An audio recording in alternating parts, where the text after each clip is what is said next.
Yellow. Welcome. I'm here to tell you that there will not be an episode of Movie Chewsday this week. Remember when I was telling you all those other episodes how life sucks for me right now?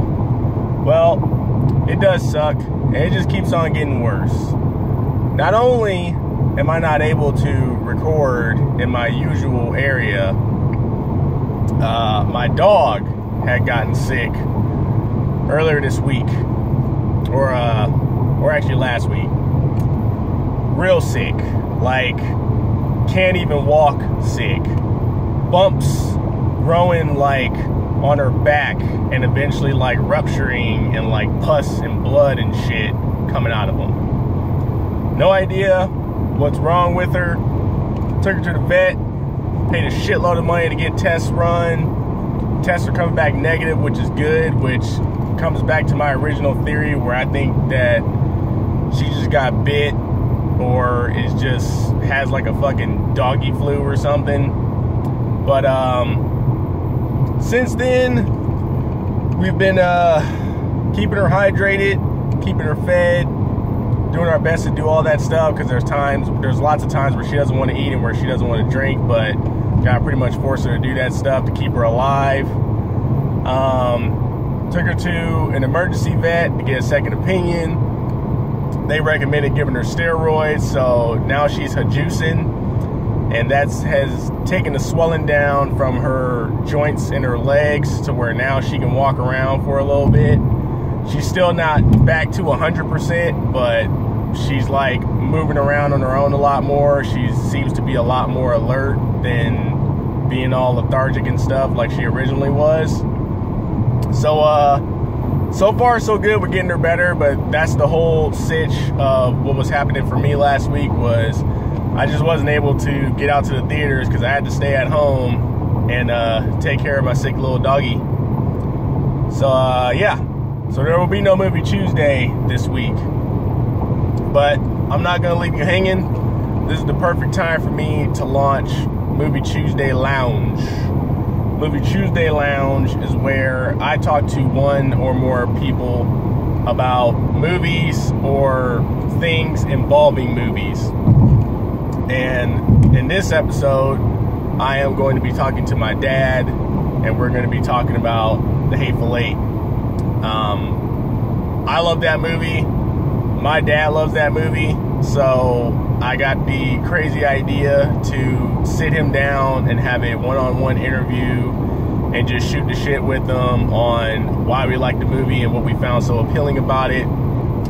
And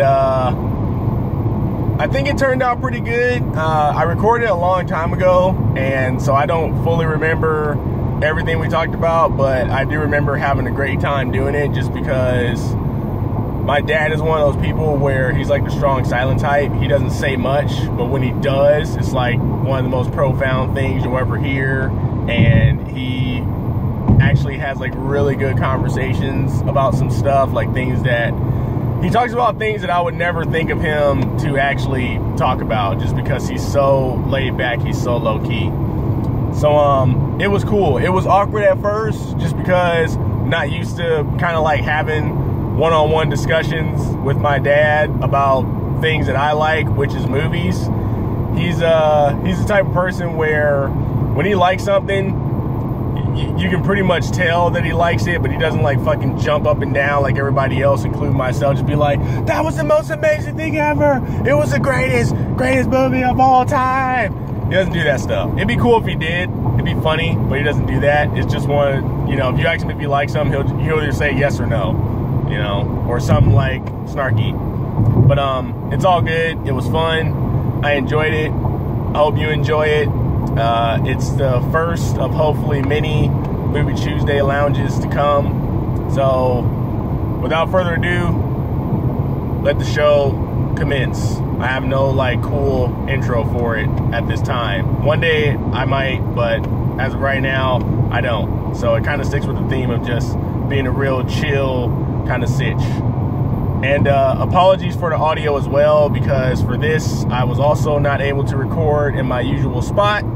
I had to record in a dining room, so the audio is going to be a lot more airy than being more compressed and stuff like it usually is. There's also going to be some background noise, and by background noise I mean people trying to butt in to this one-on-one interview, but it's fine because I appreciate their input nonetheless. I love you, Mom. So anywho, that's enough stalling. Enjoy Movie Chewsday Lounge. Hopefully I will see you next week on an official Movie Chewsday. Alright. You know what's happening? I don't have the foggiest idea. Alright. We're going to talk about The Hateful Eight. Your favorite movie. And we're going to figure out if it actually is your favorite movie or if it's just some obsession that you have. Okay? let's get started. All right. So you want it for just no background noise. So you want it so you want it to just be audio or you want video as well? I gotta make myself look pretty first. I need to put some stuff in my hair. Well, that's why I look the way I do, so you don't have to worry about looking pretty. So, but we'll see, because the audio might be separate, or it might be off from the video. So if it is, I don't feel like doing that editing. So, anywho, so Hateful Eight. Do you remember when you first saw the movie in theaters? Never saw it in the theater. You did see it. No background dialogue. You did see it in theater. If I did, I don't remember. So that answers the first question. So, because I'm trying to remember. I know we saw it in January. So that was when you and Mom were snowbirding. That was probably the first time you guys did it. And it came out December. It came out Christmas of last year. So it had been out in theaters for a while. It was you, it was me, it was Mom, and Shelly and Courtney. Chevelle may have been there, but I don't remember if he was there or not. And the reason why Shelly and Courtney were there, because that was around the time when Shelly was doing the truck driving training. So I think they ended up stopping here, or it was a mandatory stop, and it coincided with you and Mom being here. So we ended up going to the movies to see Hateful Eight. And I'm pretty sure it was obviously my idea to do it, but it may have also been Shelly's, because Shelly also likes Tarantino movies. You remember any of that? Vaguely. Okay. Well, this ain't going to go as long as I thought it would. So you don't even remember watching it in theaters? I guess I've seen it so many times at home, I can't remember. But in the theater, not really. No. Well, let's see. So we'll go off of. So you just remember watching it at home? Yes. So what was your thought process when watching it at home? Everybody had their part, and most everybody did an excellent part in it. Okay. So you enjoyed it from beginning to end? It made a lot of sense. Why? Pretty much it was a true story. How was it a true story? I can actually see that happening. So it wasn't based off of a true story? I don't know if it was based off a true story or not. I said it what did I say? It was, I can envision it being a true story just by watching the picture. You can picture a scenario like that happening during that time period? Yep. Okay. So have you ever watched a movie straight through besides when you saw it in theaters that you don't remember? I've watched it straight through several times. Okay. And do you have any trouble watching it straight through? Like, do you ever have to pause it? Do you ever kind of like doze off and go to sleep and wake up and it's like still on because it's such a long movie? Yes. Several times. Okay. Well, I remember seeing it in theaters, and I liked the movie mainly just because I like Quentin Tarantino movies. And the reason why I like his movies is because he's not afraid to make a 3-hour-long movie to get his story across. And the reason why I like that style is because he does this thing with his dialogue to where it's kind of like meaningless dialogue between his characters. It happens in all of his movies. And some people criticize that, but I like it because it helps build the character. So it makes you like care about them, whether it's in a negative sense or a positive sense. It builds up the character by having that meaningless dialogue. What do you mean meaningless dialogue? It's just like pointless dialogue. Like they just talk about random stuff. Like I don't know if it happened in this movie because everything actually did kind of make sense. Like with because when I first saw the movie, or before I watched the movie, I did not know what the movie was about just based off of the previews. All I saw in the previews was a bunch of like well-known actors and them saying it was a Tarantino movie and them being in the cabin and Kurt Russell had to go take some woman to hang for some reason. But then you go into the movie and you start figuring out that Kurt Russell is a bounty hunter, and the chick that he's after, or that he has in captive or in captivity, is wanted for like all these crimes and stuff, and that he's trying to like take her to this town to collect a bounty. And then he keeps on running into all these people along the way, and you find out that Samuel Jackson's a bounty hunter. You find out that Walton Goggins is supposedly a sheriff, and we'll get into that in a little bit. And then they run into the cabin. You meet all these other characters, and it's not until like probably halfway through the movie that I realize what it is, and it's just a murder mystery. It's like Clue almost. That was the last chapter. Was the part I wasn't that crazy about. The last chapter. And that's when any movie, when you're watching a movie and they start dreaming and going backwards.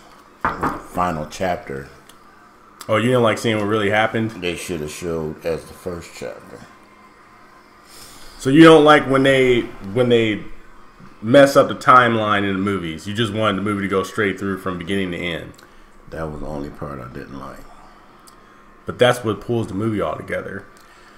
I know you pull the movie together yourself. No, but it's better if, well, it's all perspective, but that's just me. Yeah, it's more interesting for them to kind of like have all these questions in the beginning and then bring it all together in the end, I feel. Because like I said, I didn't know what the movie was until like halfway through when they got to the part where the coffee was poisoned and they had to figure out who poisoned the coffee. Because all the way up to that part, I did not know what they were trying to get at with the movie. I thought it was just him trying to take some chick to get hanged or hung in town. But watching the movie, when it got to the part that you hated or that you disliked, where they started showing the perspective from Channing Tatum's, where they killed everybody at the haberdashery, that was when I realized how long the movie was. And in the theater, I was really happy that I didn't have to go to the bathroom because I was drinking so much soda. But I'll tell you a trick. I didn't think it was that long. I didn't think it was that long either. But I'll tell you a trick what happens when you're in a long movie like that and you're afraid of going to the bathroom. You just got to eat more popcorn because I'll soak up all the liquids. Yeah. Keeps you, it like holds off for a little bit. But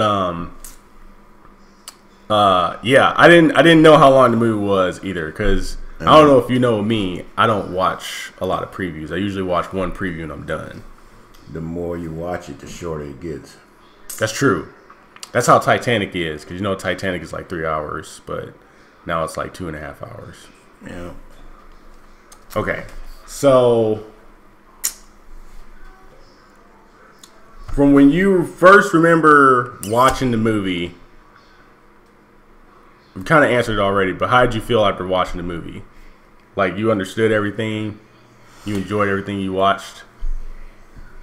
I enjoyed it every time I watched it, but I had to watch it a couple of times to figure out what everybody was saying. Mm-hmm. And there's still one part in there I still don't know what the woman said. What's the one part? When, where was she at? He had got, Samuel L. Jackson got shot, and she was explaining it to the sheriff about taking all 4 dead bodies on a team of 4 horses. Mm-hmm. And he wasn't gonna be able to do that because he was gonna run into the gang. And then she said what I think was, it might be a Mygoli. What was a Mygoli? I don't know. I couldn't understand what she said. You want to ask Google? You can ask Google anything you want to ask. But that's the only part I didn't understand what she said. I don't remember that part, so we're going to ask Google. What does Mygoli mean? Here's what I found on the web. Google's not going to help us. It might be a Mygoli, so it might be like a trick. Something to do with running into the 15 extra gang members on the way to Red Rock. What do you not... hold on for a second. What do you want? Oh. What don't you understand about him running into the gang? Because I think what she was trying to say is that he needed to help her get out of the situation because the only way supposedly there was the rest of the gang that was going to come at that cabin as soon they were waiting on the blizzard to like go away or die down, and eventually the gang was going to come to the cabin and they were going to kill whoever wasn't a part of the gang and take her out. So with the people at the cabin already dead or on the way to dying, he would have had to have helped her, so that way as he goes to the town of Red Rock to be a sheriff, he would have her with him and the gang would like let him go, supposedly, if he would have handed her over to him. First of all, there wasn't no extra 15 gang members. How you know that? She was just a lying bitch trying to get out of going to Red Rock. How do you know that? I want to listen to the story. I watched the story. She was saying, she was telling him a story about 15 extra gang members trying to convince him to let her go because the gang was dead at that point. They was all dead on the motherfucking floor. Okay. There were no 15 extra gang members. Okay.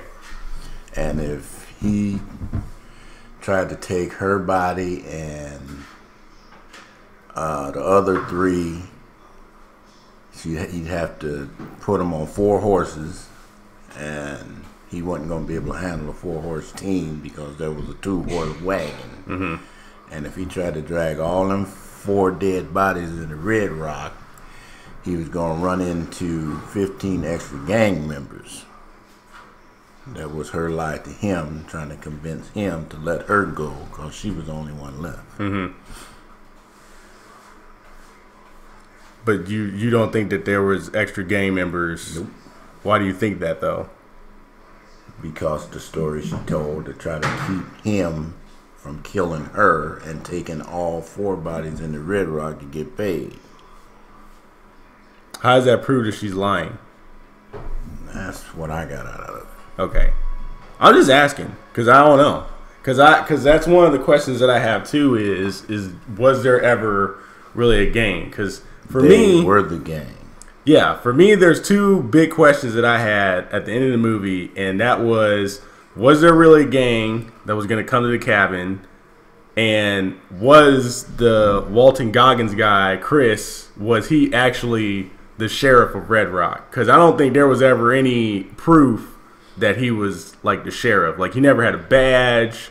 There was never anyone from Red Rock that like mentioned him being a sheriff. So that was one of the things too that I think he was the sheriff because when he talked to the British guy, he explained to him that he was a new sheriff of Red Rock, and I think he told the British guy the name of the guy that was in the jail that was killed, the sheriff that was the sheriff before he was. He had that information before when he talked to the British guy. But the British guy had the paperwork from the original hangman with all that information that he knew. He knew that information without anybody telling him. So the British guy had the information, like the legit information. Took from the real guy. Hangman. And then Chris Maddox, Walton Goggins, he backed that up by saying that information without even looking at the paperwork. Right. And you know that he didn't look at the paperwork first. I'm pretty sure he didn't. Okay. That's interesting. Because I figured that he was actually the new sheriff of Red Rock just because of how he acted as a character, like his sense of justice. Like even though he despised Samuel Jackson's character, in the end, once he found out like there was all these shenanigans going on in the cabin, he decided to team up with him. Well, I mean, sure he was like mad about OB dying, but the other part that made him the sheriff is when they first met him on the road, and the hangman threw them handcuffs out to him to get a ride in the wagon, and he threw the handcuffs back in the wagon. Mm-hmm. He wasn't wearing them. He knew sheriff of the Red Rock wasn't going in the Red Rock and no bounty hunter chains. Yeah, that was later, but that added to selling me that he was the new sheriff. Yeah, but Samuel Jackson could have did the same thing, but he couldn't get away with that because I feel like it was because he was black. Get away with what? He couldn't get away with saying, I'm not putting the chains on. Because remember, Kurt Russell did the same thing to him where he's like, you got to put the chains on, you got to give me your guns, and, you know, then you can come into the cab. And I'm pretty sure, I know he gave up his guns, but I'm pretty sure he got handcuffed too, right? He gave up his guns and he rode for a while without handcuffs until they ran up on the new sheriff. Okay. All right. That puts a hole in my theory then. And once they found a new sheriff on the road, Kurt Russell thought they were working together. So that's when he had to put on handcuffs. But after they got into the stagecoach and rode further down the road, they ran into the new sheriff. Mm-hmm. And he figured out that the new sheriff was the scum of the earth or whatever the name of the riders he was with. Joe Ruth? John Ruth. Or John Ruth. Hangman. John Ruth, yeah. When they came up on the new sheriff, he figured out he was what was the name of the gang? Not a gang, but... I only know Daisy Domergue. But then the Domingre gang. No, I'm talking about the sheriff. Oh, the sheriff. And his father led 400 men. He was... that wasn't a gang. That was like a battalion or something. Right. When Kurt Russell found out that the new sheriff was part of that... He was the son of the leader, of the head general or something. Yeah, I can't think of the name of it, but... That's when he decided to go in with Sam. Okay. All right. Because the new sheriff, he knew the new sheriff wasn't in cahoots with Sam. Because Sam was black and he was a nigger hater. Yeah. He knew he wasn't teamed up with this no good. And that's when he unchained Samuel Jackson. And they made a deal. He watched his 10 and Sam went... his 6. 8 and 10. Sam had $8,000 worth of bounties, and Kurt Russell had $10,000 worth with Dominic. Okay. All right, that makes sense then. So, who was your favorite character out of everyone? I pretty much liked them all except for Joe Gage. Why didn't you like Joe Gage?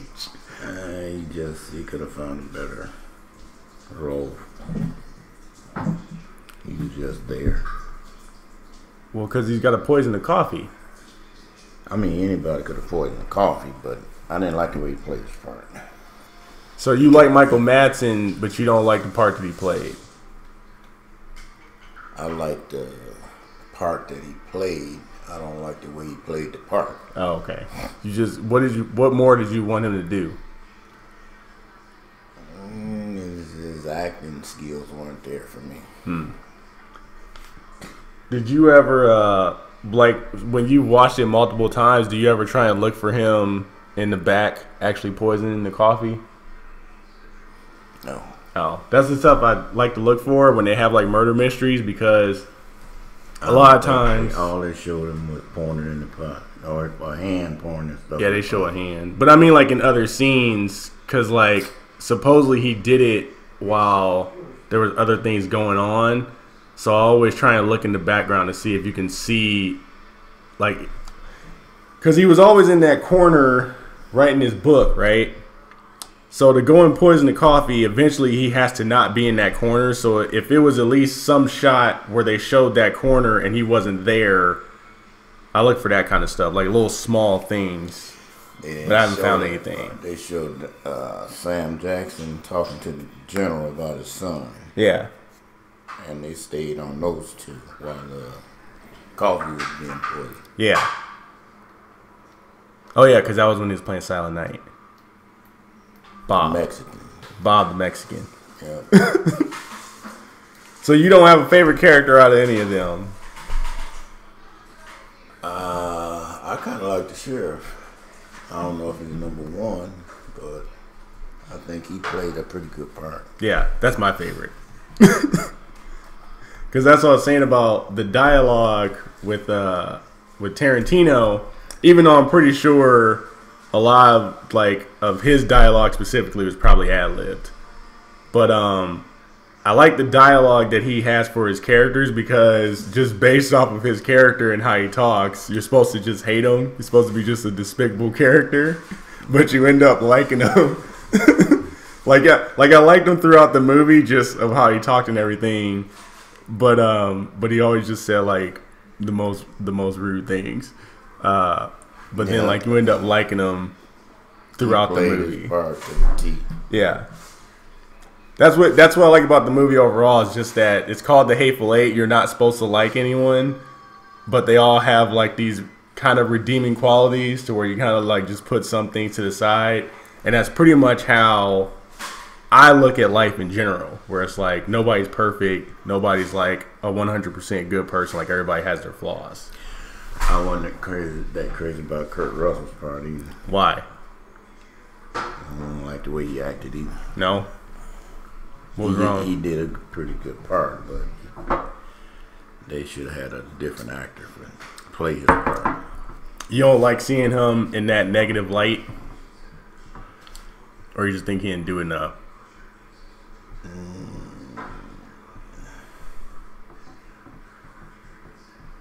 I guess I can't see him as being a cowboy or whatever he was. Isn't that like what his career is built off, though? He's like, it was a good part, but yeah. Well, I ain't that big a fan of Kurt Russell anyway. What? Anyway. Why? Acting skills. You didn't like Big Trouble in Little China? I don't think I ever watched that all the way through. I feel like I can't tell you. I feel like you should like Kurt Russell, because Kurt Russell is like, I've always looked at him as like a modern day cowboy, because like he talks like a cowboy, like he talks like a caricature of a John Wayne, Clint Eastwood type cowboy character. especially in Big Trouble in Little China. It's like, this is Jack Burton here, and I'm signing off. Riding around in the storm. He just sounds like a cowboy. He had a good part. He could have played it a little better, though. What do you mean, play a little better? I don't like the way he acts.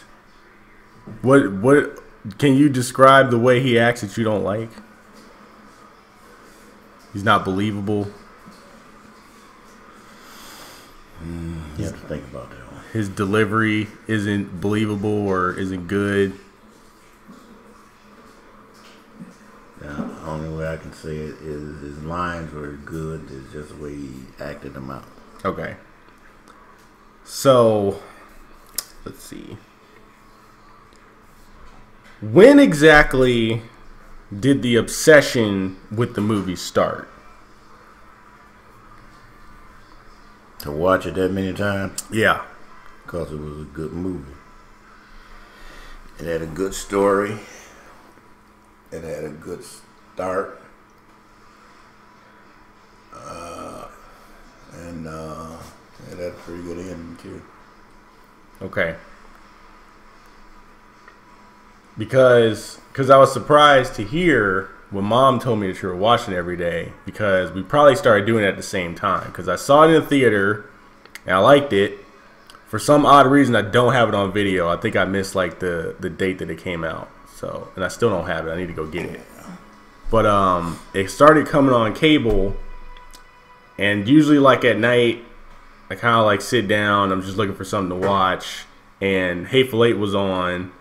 And they ended up turning it on, and it was around the part where they like just got everybody into the wagon. And I just started watching it from there. And it was one of those things where I was just putting it on just to go to sleep. But then I ended up watching the whole movie like straight through. And then I was just like, oh man, I was like, that was a really good movie. And next thing I know, like, it was something weird where every time I would like check to see if something was on, like it was on. And usually with movies, when they come on cable, I like to catch them from the beginning and watch them straight through. I don't like coming in the middle. But with this movie, for some reason, no matter what part it was on, even if it was like at the very end, I would sit and just watching it. Yeah. And then there was one time I watched it and I fell asleep and I woke up and it was still on. So I finished watching it and then went to sleep. But like I say, the more you watch it, the shorter it gets.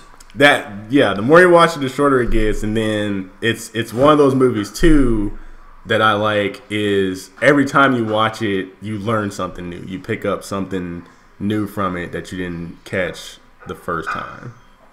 So that's where my obsession starts with it.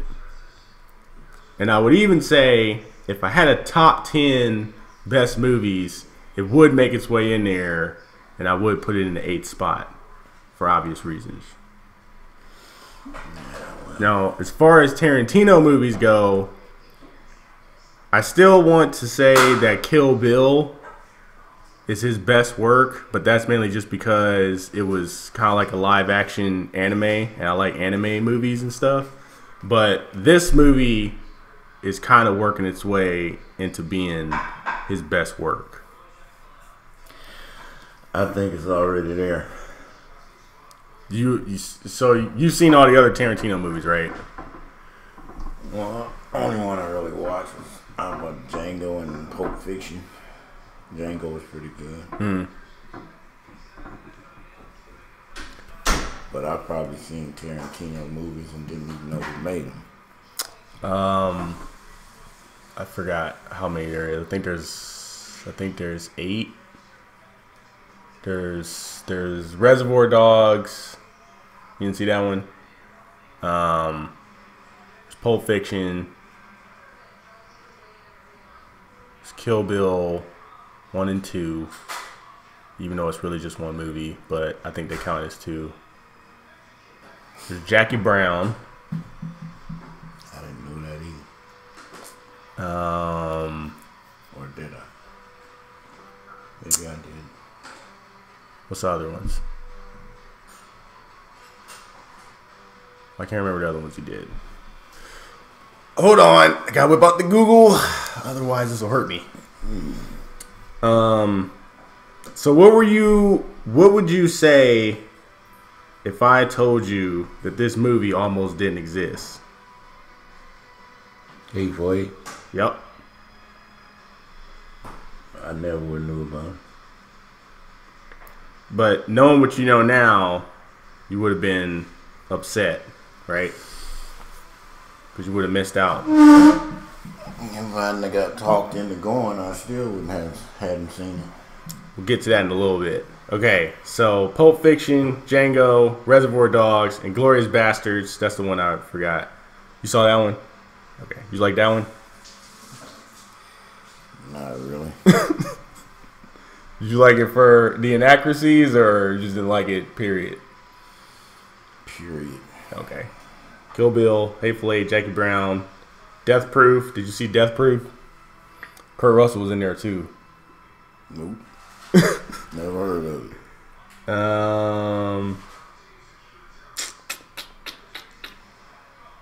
it. Is that it? These are just movies he's been in. Let me count this. 1, 2, 3, 4, 5, 6, 7, 8, 9. So 9 movies.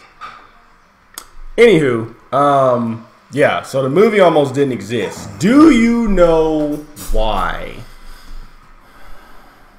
Why what? Why it almost didn't exist? Why it almost didn't happen? Probably because they had too many niggas in it. No. There was only one in there. I mean, the word. Well, that's most of his movies. I know, but this was too in excess. More than Django? Probably. No, that's not the reason why. So the script got leaked. And I think it got leaked a little before it was going to go into production. He said that he gave it to 3 people. Tim Roth was one. That was the dude. Not the actual. What was it? The Hangman? Not Kurt Russell, but the British guy. Yeah. He gave it to him. He gave it to Michael Madsen, and he gave it to someone else whose name I can't remember. Who was Michael Madsen? Michael Madsen was Joe Gage, or AKA Grouch Douglas. He said he gave it to them, and somehow it got leaked. So it had to have come from one of them, whether it was intentionally or by accident.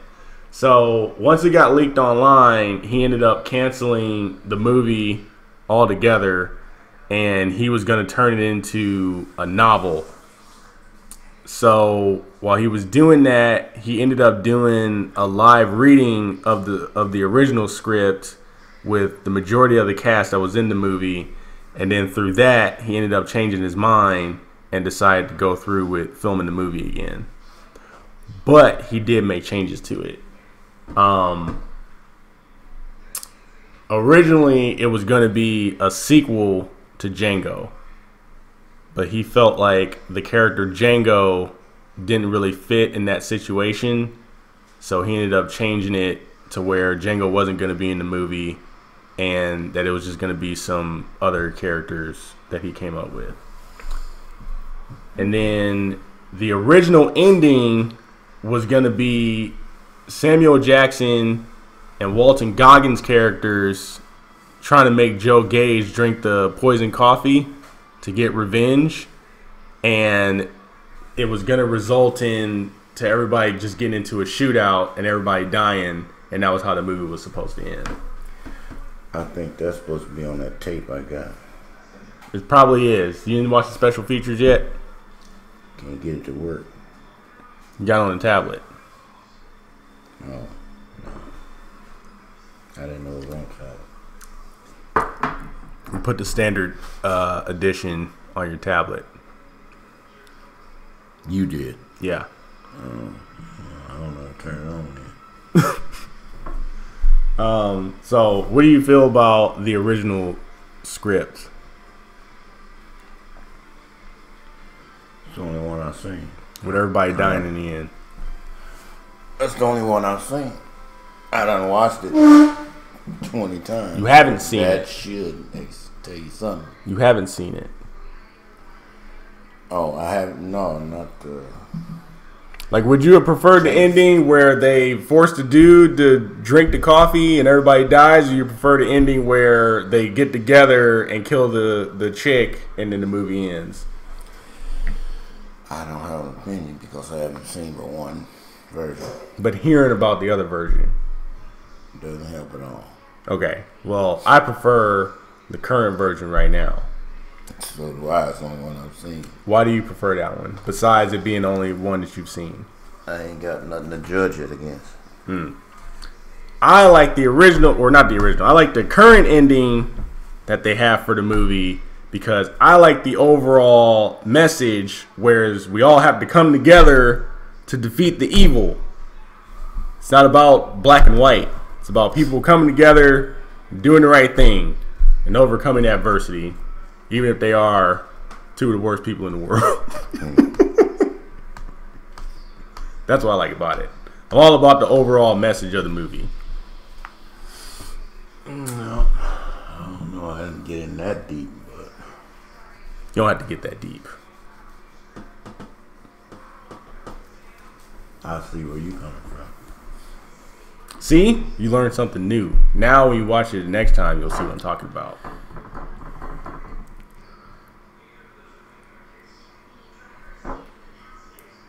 And What do you mean, and? what's next? That's all the questions I got. So you like the movie? One of the best movies I've seen. Okay. Would you say it's your favorite movie of all time? Well, back in the day, King Kong was pretty good, but right now it's right up there at the top. Yeah. Now, there's a reason why I want to take full responsibility for this movie and you seeing it, and that's because you and me have a pretty bad track record as far as movies go. And what that mean? Do you remember any of the movies that you've ever taken me to see, or that I've dragged you to see? Just one. Which one is that? Shoot, I can't think of the name of it. But the dude that was in the maze that got cut up. Resident Evil with the lasers. Yeah. All right, you didn't like that movie? Couldn't make heads or tails or sense out of it. It's based off of a video game.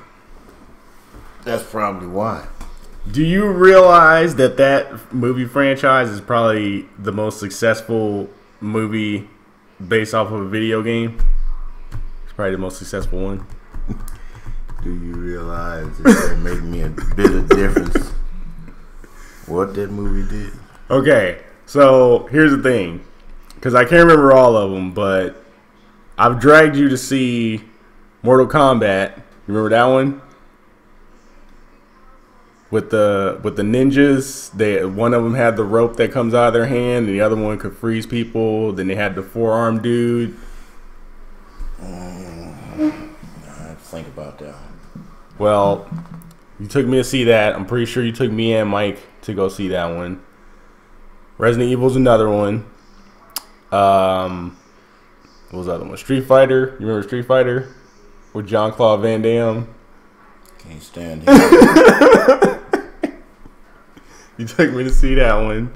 I took you or y'all took me. I dragged you to see that one. That's what I figured. That was you and me. I dragged you to see most of these movies. Mission Impossible. You remember that one? That come on TV too many times to remember. The one with Tom Cruise.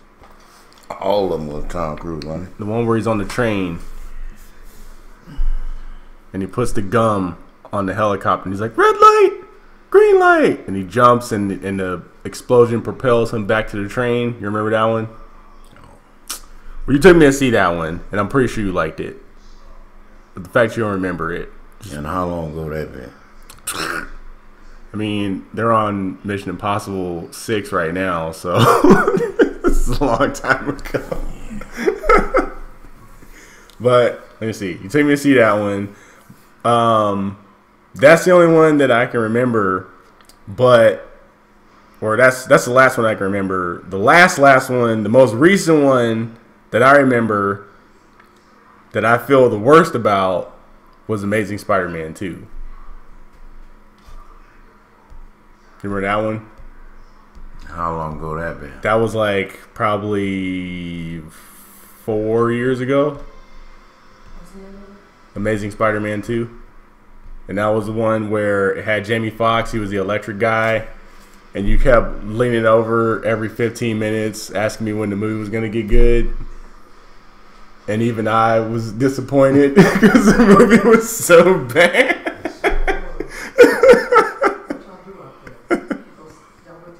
You don't remember that one? Vaguely. Okay. The moral of the story is that the majority of the movies that I've dragged you to, you did not like. And Hateful Eight is the first movie that you not only liked, but you loved it.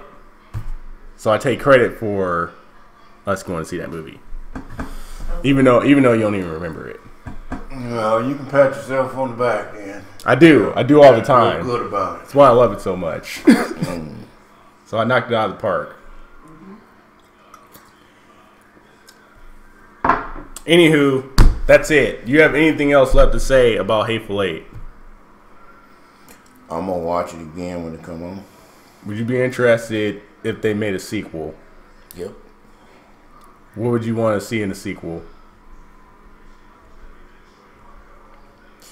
Probably want to be surprised.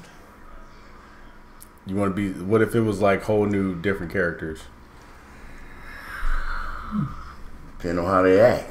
What if they brought back Chris Maddox and Marcus, whatever his name was? What was his name? Samuel Jackson's character. Marcus Warren. What if they brought them back? Because technically, they may not have died. It's very possible. Maybe the people of Red Rock sent reinforcements because they heard about Daisy maybe Dahmer. the extra 15 gang members showed up. Maybe they showed up. But then at that point they would just die because everybody was dead and they'd see their gang leader hanging from the ceiling. So well, without them two, and then ain't nobody gonna watch it anyway. Ain't nobody gonna flock to no theater to see it. They will flock because it would be a Quentin Tarantino movie. Even though right now Quentin Tarantino is not really looked highly upon in the public eye because he's like wrapped up in the whole Weinstein situation. Wrapped up in the what? Weinstein. You know about that? I know about Weinstein. I didn't know that he was involved. Weinstein, the Weinstein Company. Oh, he was a movie person too. Yeah, they produce like all of Tarantino's movies. And him and Tarantino are like boys. They're like you and me. They have like a father-son. They had a father-son relationship. Well, they probably into a whole lot of dirt together. Yeah. I can very well see that. Yeah. So maybe they wouldn't flock to the movie if Tarantino did it. But I don't think that's gonna stop him if you got a good movie. I don't want them to make a sequel though. I think he should just make. Well, he's making something else now. His next movie is going to deal with the Manson family, but he doesn't need to make a sequel to Hateful Eight. How much money they make on Hateful Eight? It's a good question. We're going to go back to Google again. Google knows everything if you ask it the right way. If they made enough money, it's gonna be a Hateful Eight 2 through 8. I mean, Pulp Fiction made a lot of money, if I remember correctly, and there's not a sequel to that. Yeah. I think at the very least, it'll take place in the same universe, because technically you could say that Hateful Eight takes place in the same period as Django.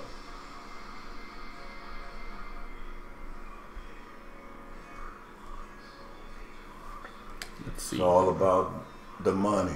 Yeah. According to Wikipedia, the movie made $155.8 million in the box office with a budget of $44 to $54 million. So it did just good enough to where it could be considered a hit. Which is weird because, you know, it made like, what, 3 times more than the budget? But, you know, nowadays that's not enough for some reason.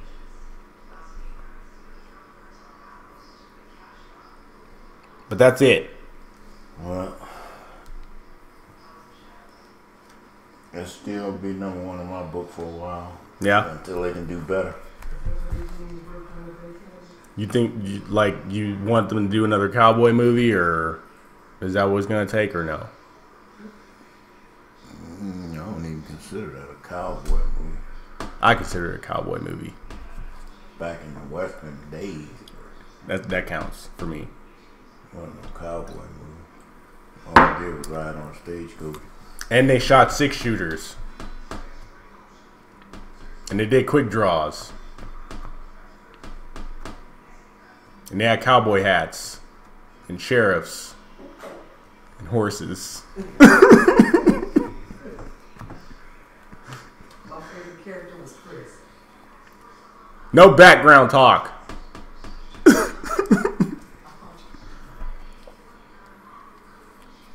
So we all enjoyed it, though. we all like the same character. Yep. Why did you like the same character? Oh, he was cool. Really did. He started out in the beginning like he didn't want to be bothered with Samuel Jackson. But the part that got me was when he almost got poisoned with the coffee. Talk louder. Oh, Come over here. when he almost got poisoned with the coffee. Remember? Come over here. Oh, when he almost drank the coffee. Yeah. And then he started dialoguing with Samuel L. Jackson when he was telling them that whatever the language he was using, when he said, "God damn it," you know, when he got upset because they almost poisoned him. Yeah. You know what I mean? It was just his character, period. I think he outdone Samuel. Samuel was good, but I think Chris was the one that stole the show. Dahmer-Do. she was, ugh. Kurt Russell, I don't care for him either, but I don't. I really don't care for him. But the part when she was singing the tune before he actually drank the coffee. Yeah. Remember, he got real mellow. He was feeling it for a minute. Mm-hmm. And then he said, "Is there a part 2?" Remember, she played the second one. Mm-hmm. And then he said, "Give me that." And then he snatched the guitar from her. Then he got all upset with her because I think he felt his... Because he died at the end. He died at the end, I know. But not only that... The end of her song. It was what? The end of her song had him dying some kind of way. Yeah, they did, because he drank the coffee. That's when he started vomiting it up. But before that, he got real mellow with the music. He was liking it. Mm-hmm. And then all of a sudden, I think he felt his good side coming out, and he didn't want that to come out. He had to be still the bad guy, you know. And that's why he snatched the guitar from her and said, "That's enough of that." And that's when he got upset, and that's when he broke it. He didn't have to do that. But then, like I said, he started feeling like he was becoming too sensitive. You don't think so? The end of her song had him dying. I know, but still. She's going... Got pissed off about. She's going deeper, Dad. But like I said, I'm going deeper because, like I said, it was getting into his feelings, and he didn't want that because he was the tough guy. He was the bounty hunter, and they're not supposed to have those kind of feelings. That's the way I took it. See, Dad, you're like Dizzy over there. You guys... He might have had those feelings, and he probably would have kept those feelings if he hadn't died at the end of the song. In the song. You're like Dizzy, Dad. You guys watch just the surface layer of the movie, whereas me and Mom like to peel back the layers like an onion and figure out what they're trying to say. Chris likes Samuel because one thing about Samuel Jackson, he was a detective. He really knew his stuff. When he ran it down about how he picked, how each of them were, and he was, you know, how each of the characters of those guys, and they was kind of all shocked too. Even when he got to the gringo, the Hispanic guy, remember? Bob. When he was telling Bob about how the haberdashery wasn't left the way it was because he knew the owner real well, and Bob didn't. He saw right through him right away. So like I said, that showed his deep detective work. That's how good he was. Chris, by him being a deputy, and I believe he was a sheriff too. I believed him the way he acted in the first time he came into the picture. He saw that in Samuel too, and that's when he went to his side because they both had that, what you call that, criminal detective. You know what I'm trying to say? Police mind. You know that he knew what Samuel was. Lizard like. brain. Huh? Lizard brain? No, not lizard brain. They were both in the intuitive, but they were both in criminal and acting with criminals. They knew him. Samuel L. Jackson pegged all of the guys, all of them in there. He ran it all down, the type of character they were. Chris saw that in him. That's why I felt he decided to go to Samuel L. Jackson's side because he didn't want to be bothered with him at first either. I think Chris just likes the facts. Samuel Jackson brought Chris to his side. He brought him to his side, but still, like I said, Chris started trusting him too. At first, Chris didn't want to be bothered with him either. Chris started trusting him when he found out he almost got poisoned. That's what I just said. That's what I'm saying. But Chris was my favorite person. Who was yours? If you were listening, I said the same thing. I did listen, and I thought so. His name's Walton Goggins. I know what his real name is, but I liked the Chris movie. It was a good Mannix movie. Marauders, that's what it was. It was a good movie. What's his name? The word I was searching for was Mannix Marauders. That's what Chris was the head of. His dad. He was part of it. Oh, he was? No. All right. Is there anything else you want to add? I don't think I can add. Ask some more questions. All I can do is answer. I don't have any more questions. I got all the important ones out of the way. That was a good A lot of them we had to skip because you don't even remember watching the movie in theaters. And what were they? And what is it for? I want to know what you were going through when you were watching the movie.